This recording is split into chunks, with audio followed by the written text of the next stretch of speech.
બે દિવસથી વરસાદની શરૂઆત થતાં જ જૂનાગઢ જિલ્લાના કેટલાક ગામડાઓમાં ખેડૂતોએ વાવણીને શ્રી ગણેશ કરી દીધા છે।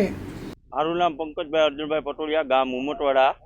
અને 2 દિવસથી આ વરસાદ ચાલુ થઈ ગયો છે અને વાવણી લાયક હાઈ ક્લાસ વરસાદ થઈ ગયો છે। ખેડૂતોમાં ખુશાલ છે અને અમે આજે વાવણીનું વાવેતર કર્યું છે અને જે જૂના બાપદાદા વખતમાં રીતિ રિવાજ મુજબ બળદના શણગારથી અમે વાવણી કરીએ છીએ અને શ્રીફળ વિધિ અને ગોળ ધાણાથી અમે વિધિવત રીતે વાવણી કરી છે અને આ વર્ષે વરસાદ સારો થઈ ગયો છે અને વાવણીમાં બધા ખેડૂતો ખુશાલ છે અને માંડવીનું વાવેતર કર્યું છે અને 35 વીઘાનું વાવેતર, અંદાજે મગફળીનું વાવેતર ચાલુ છે અત્યારે અને આ વર્ષે વરસાદ સારો રહે એ બધા ખેડૂતોને આશા છે।